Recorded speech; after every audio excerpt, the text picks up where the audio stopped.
Saudara-saudara pendengar yang kami kasihi dimanapun Anda berada, Anda kembali bersama kami dalam acara Telaga, Tegur Sapa Gembala Keluarga. Saya Gunawan Santoso dari Lembaga Bina Keluarga Kristen, dan kali ini saya bersama Ibu Dince Laluyan. Kami akan berbincang-bincang dengan Bapak Pendeta Dr. Paul Gunadi.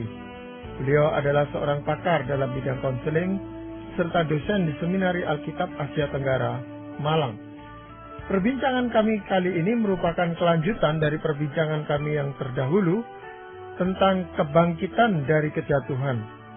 Kami percaya acara ini pasti bermanfaat bagi kita sekalian, dan dari studio kami mengucapkan selamat mengikuti.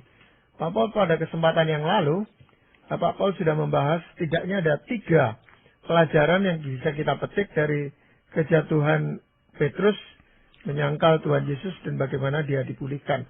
Nah, Pak Paul, sebelum kita melanjutkan dengan poin-poin yang berikutnya, boleh saya minta Pak Paul mengulas sejenak tentang apa yang kita perbincangkan di kesempatan yang lampau. Begini Pak Gunawan, kita ini sedang membahas bagaimana ya cara untuk merespons kalau memang ya kita ini jatuh ya ke dalam dosa. Nah, sudah tentu ini bukan hanya berkenaan dengan para pelayan Tuhan yang formal, tapi juga para pelayan Tuhan yang tidak formal, misalkan para pengurus, para aktivis gerejawi, para majelis, dan sebagainya, selain dari para hamba-hamba Tuhan. Karena ya kadang-kadang, ya karena kita manusia lemah, kita jatuh ke dalam dosa. Nah, dari prinsip-prinsip yang kita petik dari Yohanes 21, kita pelajari setidaknya ada 3 hal yang perlu kita ini contoh. Yang pertama adalah kita melihat bahwa kita harus menunggu waktu Tuhan untuk memanggil kita kembali. Kita nggak bisa memaksakan diri tetap mau melayani Tuhan. Kalau kita memang telah jatuh ke dalam dosa, ya udah kita lepaskan dulu untuk sementara. Petrus juga waktu dia sudah ya sadar dia salah, dia menyesali dosanya. Nah, dia tidak langsung ya dipanggil oleh Tuhan kembali. Bahkan ada 3 kesempatan di mana Tuhan Yesus menampakkan diri setelah kebangkitannya. Tuhan Yesus tidak berkata apa-apa kepada Petrus. Tapi justru keempat kalinya Tuhan barulah menampakkan diri dan bercakap-cakap kepada Petrus. Jadi prinsip pertama adalah kita mesti bertobat dengan segera, tapi juga camkanlah bahwa pemanggilan Tuhan, ya ini bergantung pada Tuhan. Lewat biasanya konfirmasi dari anak-anak Tuhan yang lainnya. Dan prinsip yang kedua kita pelajari adalah bahwa Tuhan menghadirkan dirinya di dalam kegiatan rutin yang biasa dilakukan oleh Petrus. Petrus itu kembali melaut dan Tuhan menampakkan diri ketika Petrus sedang melaut. Artinya apa? Petrus ya tidak malu untuk kembali mengerjakan pekerjaan biasanya. Dia nggak menuntut kembali tempatnya sebagai rasul atau apa, enggak ya. Jadi kalau kita memang telah jatuh, jangan menuntut tempat kita yang semula. Biarkah lepaskan, kita kerjakan lagi hal-hal yang lain. Nanti biarlah Tuhan menghadirkan diri lewat hal-hal yang biasa itu tuh. Dan yang ketiga kita pelajari juga adalah bahwa di masa lampau Tuhan kan menyediakan dengan mujizat ya. Nah, kali ini pun Tuhan melakukan hal yang biasa dilakukannya. Yaitu Petrus diminta oleh Tuhan untuk menebarkan jala ke suatu tempat di air sehingga akhirnya mereka berhasil menangkap ikan dengan begitu banyak. Itu mujizat yang Tuhan lakukan. Dengan kata lain, Tuhan mau mengatakan kepada Petrus bahwa dia tidak berubah. Dia tetap Tuhan yang sama. Dia tetap mengasihi Petrus, maka dia melakukan mujizat yang sama kepada Petrus. Jadi kita mesti yakin, kita tidak boleh berkata, oh gara-gara kita jatuh ke dalam dosa, Tuhan berubah. Yang berubah kita kok, kita yang jatuh dalam dosa. Dia tetap sama.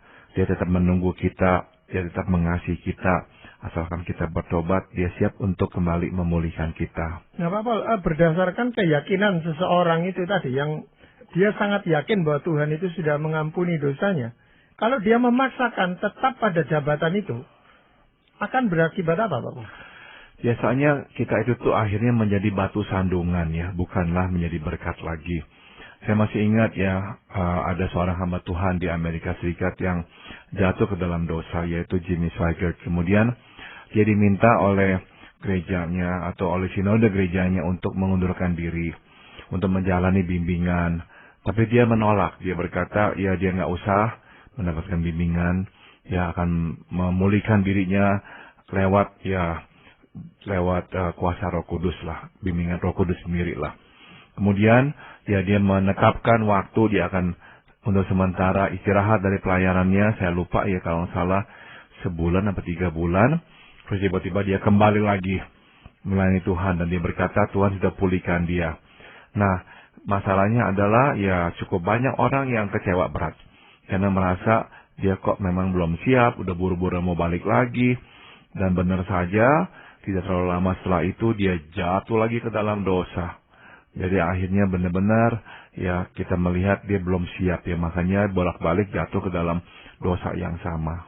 Ya, Pak Paul, selain 3 hal yang Pak Paul sudah sampaikan, apakah ada hal lain, Pak Paul? Yang keempat adalah Tuhan memberi kesempatan kepada Petrus untuk menyatakan kasih-Nya ya. Nah, ini kita harus mengerti akan natur atau kodrat manusia ya, bahwa sudah merupakan natur manusia untuk menebus kesalahan. Penebusan membuat kita merasa lega ya, sehingga kita bisa melanjutkan relasi yang terputus.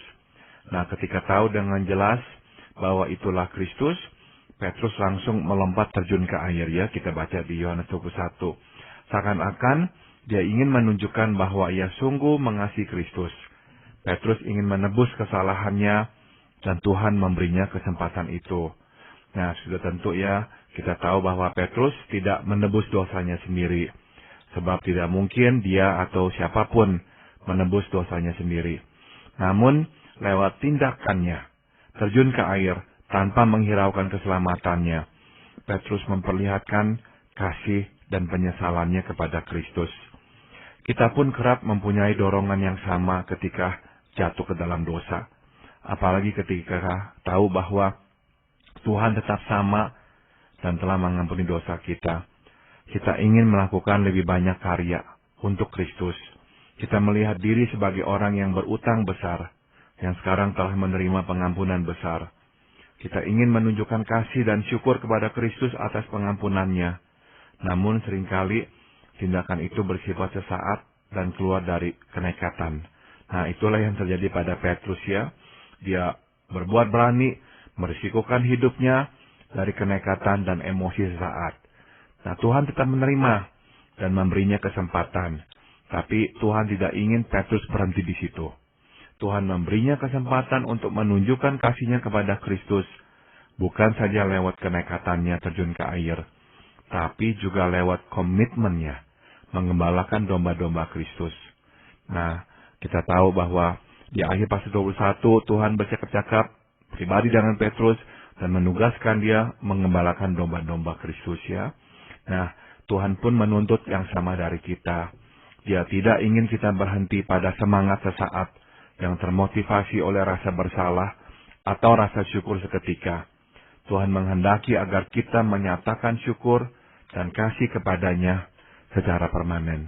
Tetapi ada hamba Tuhan, Pak Paul, yang merasa bahwa dia sudah terlalu jauh dan dia sudah terlalu jatuh dan dia pikir sudah tidak ada kesempatan lagi untuk bertobat. Kita memang harus menyeimbangkan 2 hal, Bu Dince. Pertama adalah kita mesti tahu diri.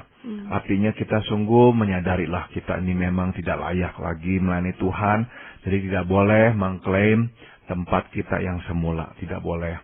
Sampai memang Tuhan menggerakkan anak-anak Tuhan secara sehati. Mereka menerima kita kembali ya. Barulah kita nanti ya terima itu uluran tangan.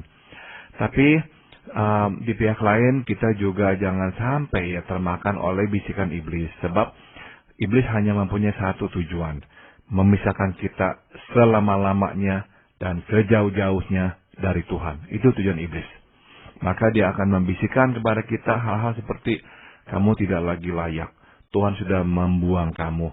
Tidak ada lagi permohonan ampun dan sebagainya. Nah, kalau itu yang kita dengar dari suara-suara hati kita, yakinlah itu bukan dari Tuhan. Yang dari Tuhan adalah engkau salah, tapi engkau bertobat, engkau diampuni. Dan kemudian Tuhan akan berkata, tunggu. Tunggu saya memanggilmu kembali, sebelum kembali melayaniku. Nah, itu yang Tuhan akan lakukan. Jadi, jangan juga sampai kita akhirnya tuh dia termakan, diisikan iblis dan undur selama-lamanya, meninggalkan pelayanan 100%. Tapi memang kalau kita melihat riwayat kehidupan Petrus ini kan seorang yang ekstrovert gitu Pak ya, yang spontan menghadapi, sehingga apa yang dilakukan yaitu menceburkan diri ke air, datang kepada Tuhan Yesus.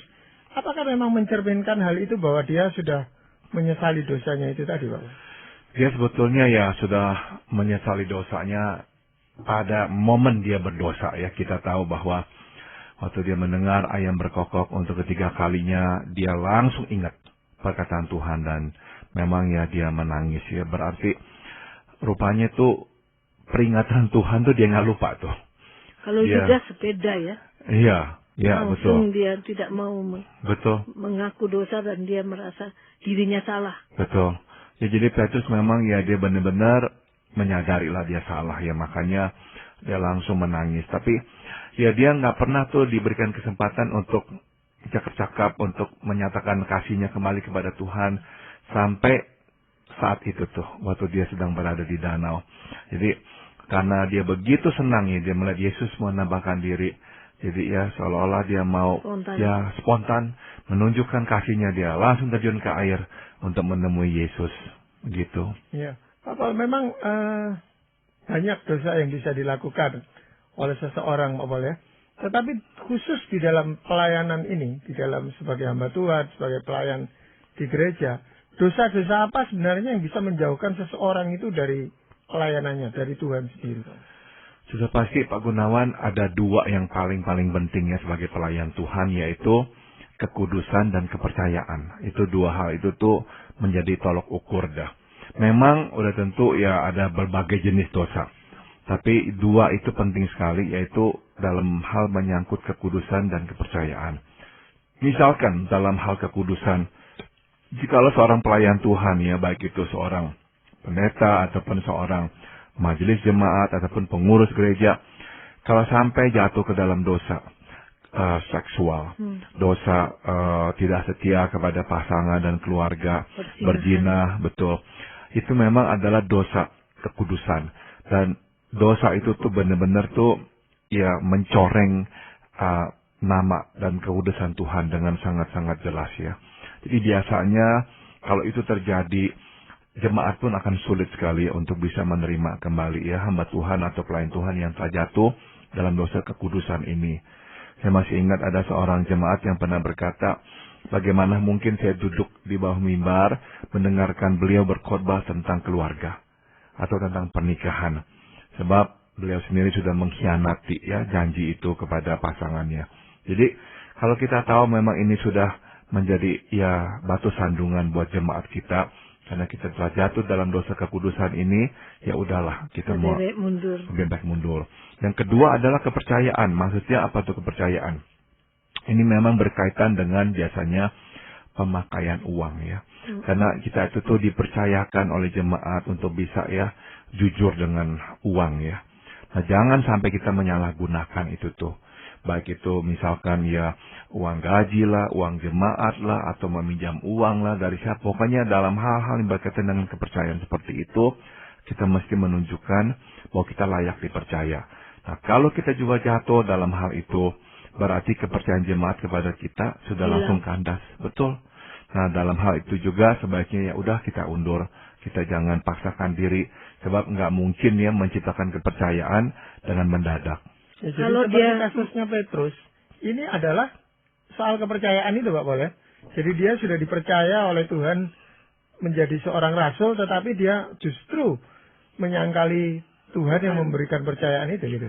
Betul sekali. Jadi dia itu memang nggak memperlihatkan diri sebagai orang yang setia, sebagai murid yang akan membela ya, berdiri di pihak Tuhan. Enggak ya, dia justru tuh yang meninggalkan Tuhan, yang menyangkal mengenal Tuhan. Jadi ya benar sekali ya kepercayaan, sehingga ya dia juga merasa begitu buruk, makanya dia nggak berani ya untuk mengklaim kembali tempatnya. Kalau ada orang yang seperti itu, dia sudah berzina, tadi seperti Pak Paul bilang sudah pakai uang, terus dia membuktikan diri bahwa dia sudah jujur kembali, dia sudah kembali ke istrinya. Orang bisa percaya enggak tuh? pada hamba Tuhan seperti itu? Biasanya memang Sudah sih sulit ya Pak? akan sulit ya, terutama di tempatnya yang sama, itu sulit ya. Kalau dia memang pindah ke tempat yang lain dan membuktikan dirinya, saya kira mungkin jemaat yang baru itu lebih siap untuk memberikan kesempatan kedua. Tapi jemaat yang pertama, yang lama itu biasanya susah sekali menerima, betul. Ya. Nah, hal lain yang perlu kita pelajari apa Pak Paul dalam hal ini? Yang ini yang kelima ya Pak Gunawan, dan yang terakhir, Tuhan memberi pesan yang pribadi ya kepada Petrus ya. Pesan atau permintaan pribadi Tuhan kepada Petrus merupakan pertanda yang jelas bahwa Tuhan mempercayainya. Itu sebabnya hanya kepada Petrus Tuhan Yesus meminta agar ia mengembalakan domba-dombanya. Nah, Tuhan meminta semua pelayannya untuk mengembalakan domba-dombanya, itu betul ya. Namun hanya kepada Petrus, ia menyampaikannya secara pribadi. Ini sangat berbeda. Jadi memang ada sesuatu yang khusus dengan pesan Tuhan itu tuh. Kita tahu semua ya, pelayan Tuhan. Timotius pun juga adalah seorang pelayan Tuhan, seorang gembala sidang. Tapi ya hanya kepada Petruslah Tuhan itu menyampaikan secara pribadi ya, gembalakanlah domba-dombaku. Ya. Nah, di sini kita melihat ya bahwa Tuhan tidak mendudukkan Petrus di kursi si sakit.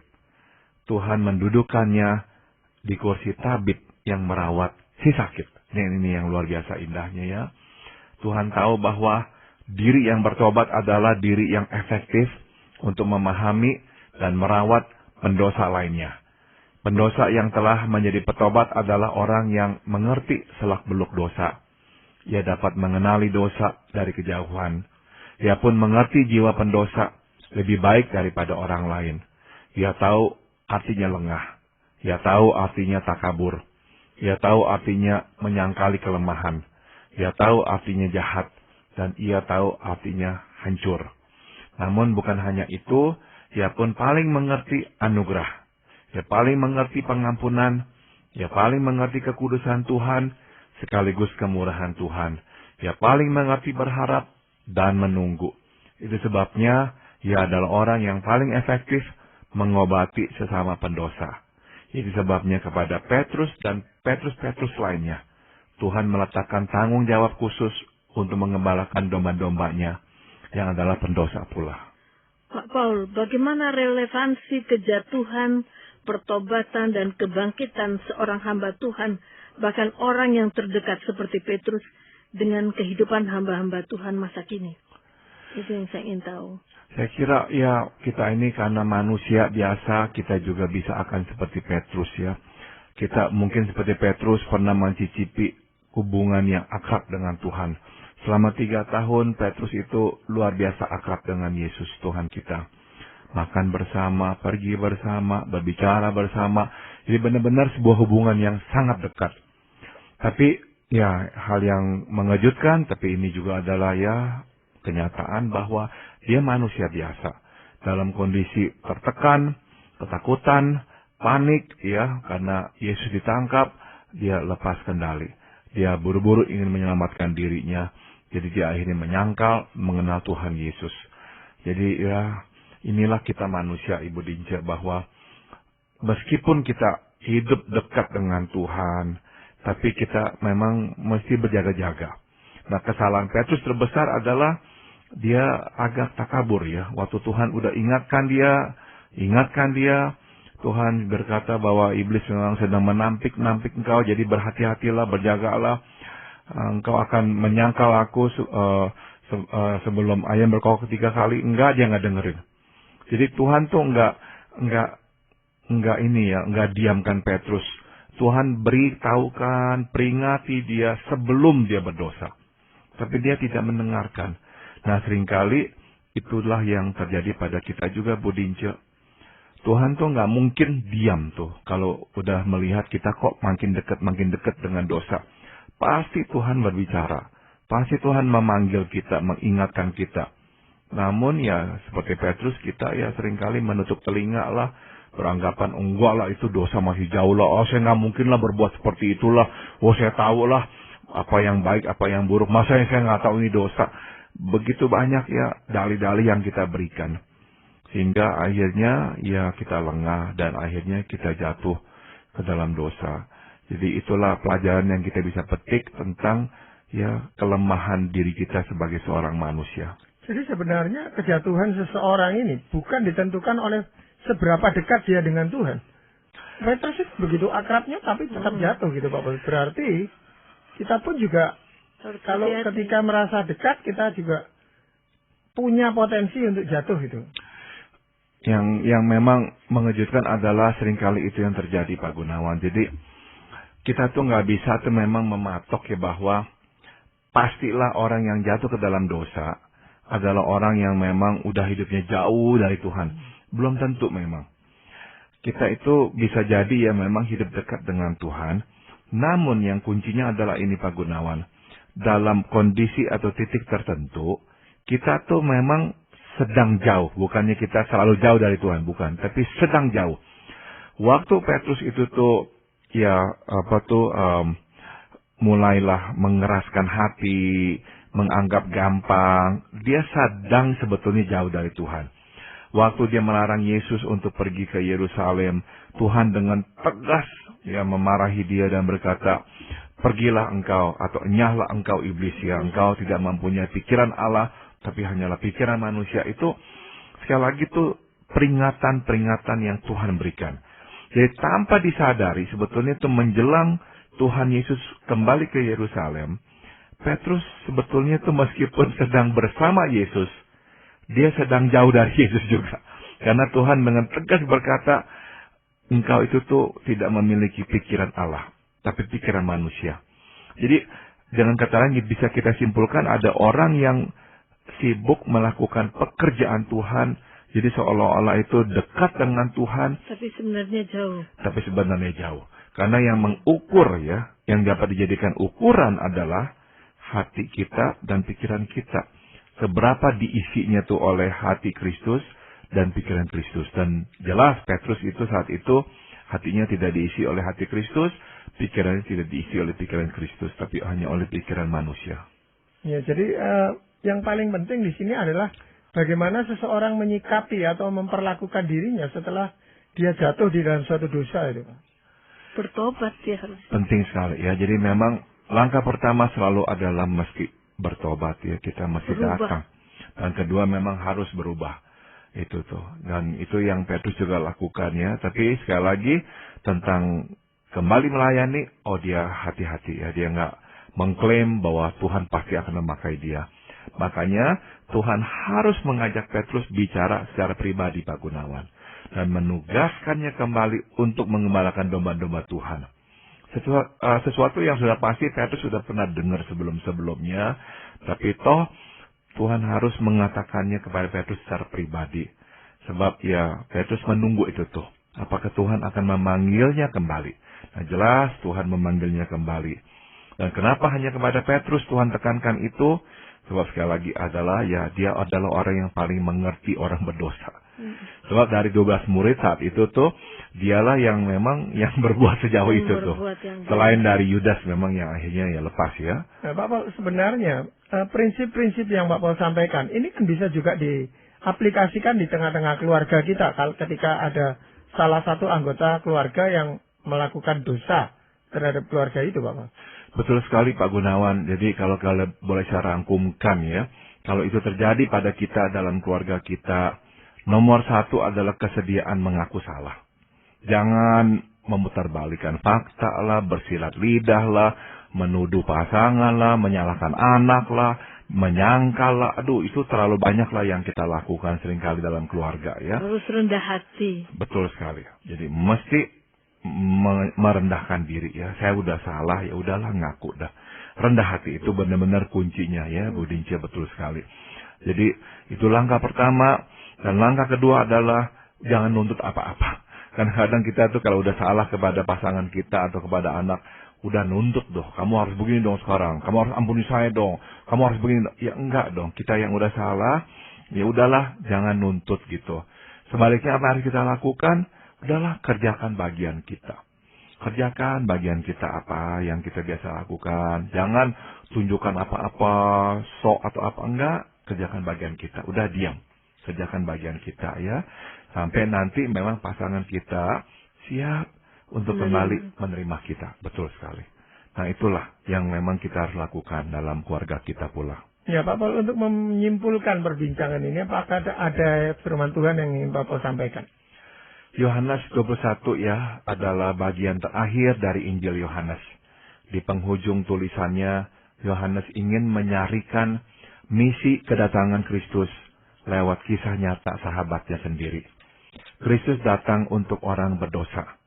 Anak Allah dikecewakan dan dikhianati bukan oleh manusia saja, tetapi juga oleh sahabatnya. Pelayan Tuhan adalah sahabat Allah. Kejatuhan merupakan tindak pengkhianatan yang menyakitkan. Namun Yesus datang untuk orang berdosa dan untuk sahabat-sahabatnya. Nah, firman Tuhan yang akan saya bacakan diambil dari Roma 5 ayat 8. Akan tetapi Allah menunjukkan kasih-Nya kepada kita, oleh karena Kristus telah mati untuk kita ketika kita masih berdosa. Jadi Tuhan sudah mati waktu kita masih berdosa, waktu kita tidak layak untuk menerima pengampunannya. Ya, dan firman Tuhan ini bisa menjadi jaminan bagi setiap kita, setiap pendengar yang jatuh di dalam dosa untuk datang kembali kepada Tuhan Yesus, Pak Paul. Betul, Pak Gunawan. Ya, terima kasih untuk perbincangan ini, dan para pendengar sekalian, kami mengucapkan banyak terima kasih Anda telah mengikuti perbincangan kami dengan Bapak Pendeta Dr. Paul Gunadi dalam acara Telaga Tegur Sapa Gembala Keluarga. Kami baru saja berbincang-bincang tentang kebangkitan dari kejatuhan bagian yang kedua. Bagi Anda yang berminat untuk mengetahui lebih lanjut mengenai acara ini, silakan menghubungi kami lewat surat. Alamatkan surat Anda ke Lembaga Bina Keluarga Kristen atau LBKK, Jalan Cimanuk 56, Malang. Anda juga dapat menggunakan email dengan alamat telaga@indo.net.id. Kami juga mengundang Anda mengunjungi situs kami di www.telaga.org. Saran-saran, pertanyaan, serta tanggapan Anda sangat kami nantikan. Akhirnya dari studio kami mengucapkan terima kasih atas perhatian Anda, dan sampai jumpa pada acara Telaga yang akan datang.